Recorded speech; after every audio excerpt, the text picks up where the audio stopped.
రాకాలోకంకి స్వాగతం. ఈ కంటెంట్ మీకు నచ్చినట్టయితే లైక్ చేయండి, మీ బంధుమిత్రులకు షేర్ చేయండి. ఇప్పటి వరకు సబ్స్క్రైబ్ చేసుకోకపోతే సబ్స్క్రైబ్ బటన్ని నొక్కండి, అదేవిధంగా బెల్ ఐకాన్ని కూడా తప్పనిసరిగా నొక్కండి. జై హింద్ మిత్రులారా. కర్ణాటకలో ముఖ్యమంత్రి మారుతారా, ఉంటారా, కొత్త ముఖ్యమంత్రి వస్తారా, ఈ లెక్కలు తేలే లోపల కాంగ్రెస్ ఖాతా నుంచి మరొక్క రాష్ట్రం చేజారబోతుంది.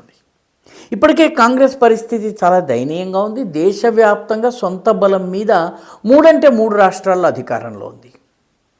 ఒకటి తెలంగాణ, రెండవది హిమాచల్ ప్రదేశ్, మూడవది కర్ణాటక. కర్ణాటకలో సంక్షోభము ఇప్పుడు అందరికీ తెలిసిందే. తెలంగాణలో కూడా గ్రూపు తగాదాలు నానాటికి పెరుగుతున్నాయి.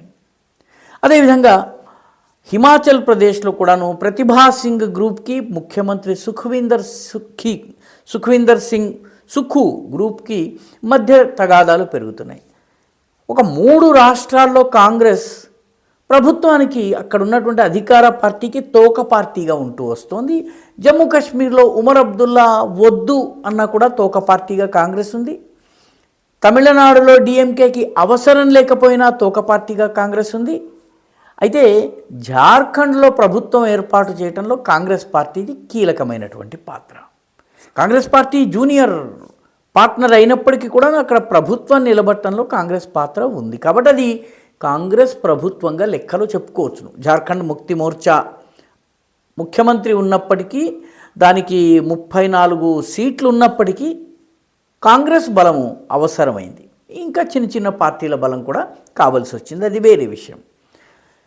అయితే ఇప్పుడు జార్ఖండ్ ముక్తి మోర్చా కూడా కాంగ్రెస్ని వదిలిపెట్టేటటువంటి సూచనలు కనిపిస్తున్నాయి. గత కొన్నాళ్లుగా కాంగ్రెస్ పార్టీకి జార్ఖండ్ ముక్తి మోర్చాకి మధ్య దూరం పెరుగుతూ వచ్చింది.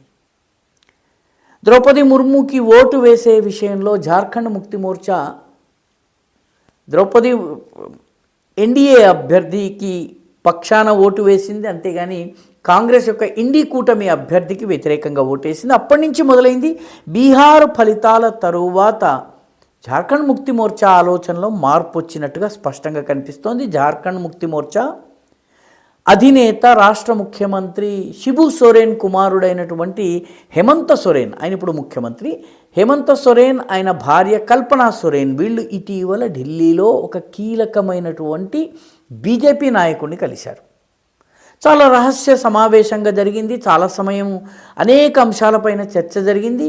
ఈ చర్చ తరువాత జార్ఖండ్ ముక్తి మోర్చా కాంగ్రెస్ని పక్కన పెట్టి బీజేపీతో చేతులు కలిపి ప్రభుత్వాన్ని ఏర్పాటు చేసేటటువంటి అవకాశాలు ఉన్నాయన్నటువంటి వార్తలు నానాటికి పెరుగుతున్నాయి. ఎందుకంటే జార్ఖండ్లో మొత్తం 81 సీట్లు ఉన్నాయి. ఒక పార్టీకి మెజారిటీ రావాలంటే ప్రభుత్వం ఏర్పాటు చేయడానికి 41 సీట్లు కావాలి. జార్ఖండ్ ముక్తి మోర్చా దగ్గర 34 సీట్లు ఉన్నాయి, బీజేపీకి 21 సీట్లు ఉన్నాయి. ఇవి కాకుండా ఎన్డీఏ కూటమికి చెందినటువంటి లోక్ జనశక్తి పార్టీకి 1 seat, all Jharkhand student union Babulal మరాండికి చెందినటువంటి పార్టీ, దానికి 1 సీటు ఉంది. అదేవిధంగా జనతాదళ్ యునైటెడ్కి 1 సీటు ఉంది. మొత్తం అంతా కలిపి 58 అవుతాయి. 41 అవసరమైతే 58 అవుతున్నాయి. 2024లోనే అధికారంలోకి వచ్చింది. 2029 వరకు అధికారంలో ఉంటుంది ఈ ప్రభుత్వం. కాబట్టి ఇక్కడ బీజేపీ జేఎంఎం కూటమి ఏర్పాటయ్యే అవకాశాలు మెండుగా కనిపిస్తున్నాయి. కాంగ్రెస్ పార్టీకి 16 సీట్లు ఉన్నాయి. ఈ 16 సీట్లలో ఇప్పటికే 8 మంది ఎమ్మెల్యేలు వేరుపడి సొంత పార్టీ పెట్టుకుని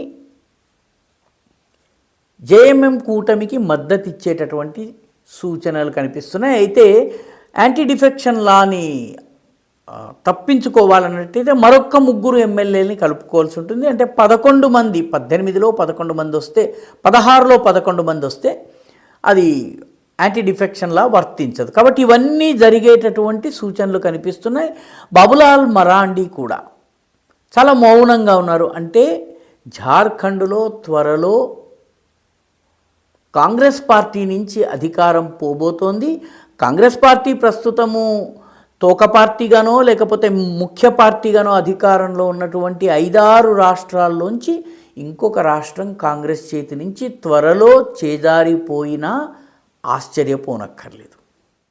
ఈ వీడియో మీకు నచ్చినట్టయితే లైక్ చేయండి, షేర్ చేయండి, ఈ ఛానల్కు సబ్స్క్రైబ్ చేయండి. మీ అభిప్రాయాన్ని కమెంట్ల రూపంలో తప్పనిసరిగా పంపించండి.